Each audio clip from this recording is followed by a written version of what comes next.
Hello दोस्तों, नमस्कार। मैं Subhash Kumar edge top study centre में आप तमाम स्टूडेंट का स्वागत करता हूं। दोस्तों, आज की इस वीडियो में हम बात करने वाले हैं प्रकाश का परावर्तन यानी भौतिकी में आए हम। आज का जो टॉपिक है प्रकाश का परावर्तन स्टार्ट करने वाले हैं। यदि आपने अभी तक हमारे यूट्यूब चैनल को सब्सक्राइब नहीं किया, सब्सक्राइब जरूर कर दें। साथ ही बेल आइकन बटन को जरूर क्लिक करें ताकि इस तरह की नई वीडियो का नोटिफिकेशन आप तक सबसे पहले पहुँचे, आप उसको देख पाएंगे। आइए दोस्तों स्टार्ट करते हैं। उससे पहले बताना चाहूँगा, यदि आप नए हैं, अभी तक कॉपी और पेन लेकर के नहीं बैठे हैं तो कॉपी और पेन लेकर के बैठे, तभी आप इस वीडियो को देखें ताकि इसमें बताएंगे वो सारे पॉइंट्स को आप नोट भी करते चलेंगे ताकि उसको बाद में आप उसको अच्छे से रिवाइज कर सकें। तो आइए हम स्टार्ट करें प्रकाश के परावर्तन। इससे पहले जान लेंगे प्रकाश के परावर्तन का अध्याय में। सबसे पहले ये भौतिकी से रिलेटेड चैप्टर है। तो भौतिकी क्या होता है? तो कहते हैं भौतिकी, सबसे पहले जानेंगे हम भौतिकी किसे कहते हैं। तो वो विज्ञान की एक ऐसी शाखा है जिसके अंतर्गत हम लोग प्रकृति में होने वाले प्राकृतिक घटनाओं के बारे में अध्ययन करते हैं, जैसे कि मौसम का बदलना, बादलों का बनना आदि। ये इसको ही भौतिकी बोलते हैं। और भौतिकी में पॉइंटेज आता है प्रकाश, प्रकाश का परावर्तन। तो सबसे पहले जानेंगे प्रकाश होता क्या है। कह रहा प्रकाश एक ऐसी बाहरी भौतिक कारक है जिसकी उपस्थिति में हम लोग किसी वस्तु को देखने की अनुभूति प्राप्त करते हैं। प्रकाश की कुछ मुख्य बिंदु ये हैं। जो प्रकाश एक प्रकार की ऊर्जा है, ये निर्वात में भी गमन करता है और इसकी चाल जो 3 × 10⁸ मीटर पर सेकेंड होती है। ठीक, प्रकाश सरल में गमन करती है और प्रकाश एक विद्युत चुंबकीय तरंग भी है, जैसे कि निर्वात greater than gas greater than द्रव, और द्रव जो है ठोस, यानी इस प्रकार के स्ट्रक्चर के माध्यम से आप समझ सकते हैं। आइए प्रकाश की स्रोत के बारे में जानते हैं। प्रकाश की स्रोत क्या होता है? वो वस्तु जहाँ से प्रकाश निकलती है यानी जो उत्सर्जित करती है उसी प्रकाश स्रोत कहते हैं, जैसे कि जलता हुआ बल्ब हो गया, जलती हुई मोमबत्ती आदि। और आत्मदीप्त पदार्थ क्या होता है? तो आइए जानते हैं आत्मदीप्त पदार्थ के बारे में। अगर ऐसा पदार्थ जो स्वयं प्रकाश को उत्सर्जन करता हो उसे आत्मदीप्त पदार्थ कहलाता है, जैसे कि स्वयं प्रकाश उत्पन्न करने सूरज हो गया, तारा हो गया, जुगनू हो गया आदि। बल्कि अदीप्त वस्तु क्या होता है? ऐसा पदार्थ जो स्वयं प्रकाश उत्सर्जित नहीं करता है लेकिन प्रकाश की उपस्थिति में दिखाई देता है, अदीप्त वस्तु कहलाता है, अदीप्त पदार्थ कहलाता है, जैसे कि चंद्रमा हो गया, टेबल हो गया, कुर्सी हो गया आदि। अब किरण, प्रकाश जिस पथ पर चलता है, किरण के बारे में जानेंगे। किरण क्या होता है? तो कहते हैं प्रकाश जिस पथ पर चलता है उसकी दिशा को ही किरण कहते हैं, जैसे कि एक किरण हो गया। किरण पुंज, और किरणों के समूह को किरण पुंज या प्रकाश पुंज कहते हैं। ये 3 प्रकार के होते हैं: समांतर किरण पुंज, अभिसारी किरण पुंज और अपसारी किरण पुंज। तो आइए जानते हैं एक एक करके। समांतर किरण पुंज क्या होता है, किसे कहते हैं? तो कह रहा वैसी किरण पुंज जिसमें सभी किरणें आपस में समांतर हो, उसे समांतर किरण पुंज कहते हैं, जैसे कि हो गया। अभिसारी किरण पुंज क्या होता है? तो वैसी किरण पुंज जिसके सभी किरण एक बिंदु पर आकर के जमा होता है, उसे अभिसारी किरण पुंज कहते हैं। और अपसारी किरण पुंज क्या होता है? वैसी किरण पुंज जिनके सभी किरण एक दूसरे से फैलती हुई प्रतीत होती है, जैसे कि इसमें हो रहा है, वो अपसारी किरण पुंज कहलाते हैं। इसी तरह इसको आपको याद रखना है, जो नोट करके। इसके बाद जानेंगे हम प्रकाश के माध्यम क्या होता है। करिए एक ऐसा क्षेत्र होता है जहाँ से प्रकाश की किरणें निकलकर नेत्र तक पहुँचती है, प्रकाशीय माध्यम कहलाते हैं। नेत्र तक पहुँचते हैं तो प्रकाशीय माध्यम कहलाते हैं, जैसे कि हवा हो गया, पानी हो गया, कांच हो गया आदि। प्रकाशीय माध्यम 2 प्रकार के होते हैं। एक होता है समांगी माध्यम। अब समांगी माध्यम क्या होता है?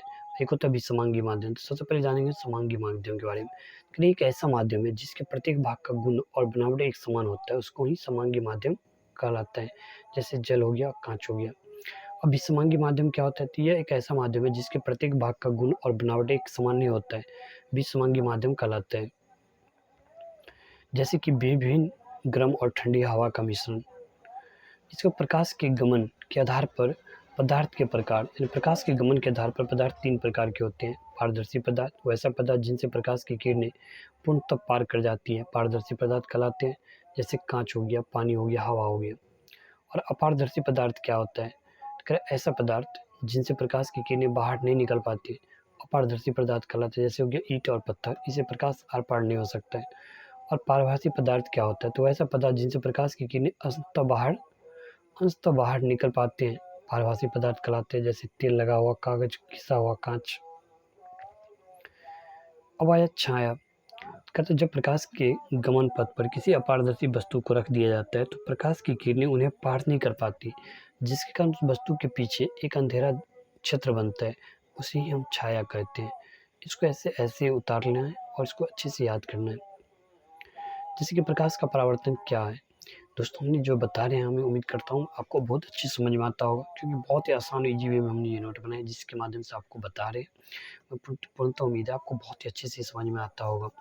जब प्रकाश की किरणें किसी सतह से टकराकर अपने ही माध्यम में लौट जाते हैं तो लौटने की इस घटना को ही प्रकाश का परावर्तन कहते हैं। ये प्रकाश की परावर्तन घटना क्या है कि जब प्रकाश की किरणें किसी सतह से टकराकर अपने ही माध्यम में लौट जाती हैं तो लौटने की इस घटना को ही प्रकाश का परावर्तन कहते हैं। प्रकृति के आधार पर परावर्तक सतह दो प्रकार के होते हैं, एक होता है नियमित परावर्तन और एक होता है अनियमित परावर्तन। तो आइए जानते हैं नियमित परावर्तन क्या है। कह रहा वैसा परावर्तन जो चिकनी और चमकीली सतह से नियमित रूप से होता है नियमित परावर्तन कहलाता है, जैसे कि ये हो गया, ठीक। और एक होता है अनियमित परावर्तन। अनियमित परावर्तन क्या होता है, तो ऐसा परावर्तन जो रुखड़ी और चमकीली सतह से नियमित रूप से होता है उसे अनियमित परावर्तन कहते हैं, जैसे कि इस फिगर में आप देख रहे हैं। इसी प्रकार परावर्तक सतह क्या होता है, जिस सतह पर प्रकाश की किरणें आकर अपने ही माध्यम में लौट आती है उस सतह को परावर्तक सतह कहते हैं। आपतित किरण, तो परावर्तक सतह पर आने वाली किरण को आपतित किरण कहते हैं। परावर्तित किरण हो तो परावर्तक सतह से टकराकर जाने वाली किरणों को परावर्तित किरण कहते हैं। आइए जानते हैं आपतन बिंदु के बारे में। आपतन बिंदु क्या है, परावर्तक सतह की जिस बिंदु पर आपतित किरण आती है उस बिंदु को ही आपतन बिंदु कहते हैं।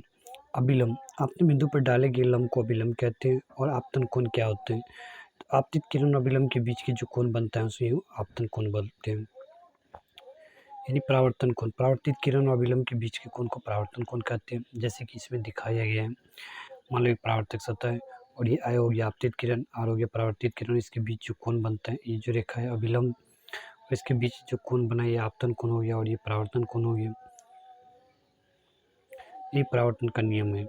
दोस्तों इस तरह से हमने इस वीडियो में प्रकाश के परावर्तन से रिलेटेड जो भी टॉपिक में जो भी इम्पोर्टेंट टॉपिक्स थे वो सारे कवर किए। मैं उम्मीद करता हूँ आपको सारे कुछ बहुत अच्छे से समझ में आया होगा। दिन ही है तो वीडियो को फिर से देखिए और बताएंगे सारी चीज़ों को आप अपनी कॉपी में नोट कीजिए, साथ साथ उसको बार बार प्रैक्टिस कीजिए। मिलते हैं नेक्स्ट वीडियो में। जय हिंद दोस्तों। यदि आपने अभी तक हमारे यूट्यूब चैनल को सब्सक्राइब नहीं किया सब्सक्राइब जरूर कर दें, साथ ही बेल आइकन बटन को जरूर क्लिक करें ताकि इस तरह की नई वीडियो की नोटिफिकेशन आप तक सबसे पहले पहुँच पाएँ। थैंक यू दोस्तों, जय हिंद। मिलते हैं नेक्स्ट वीडियो।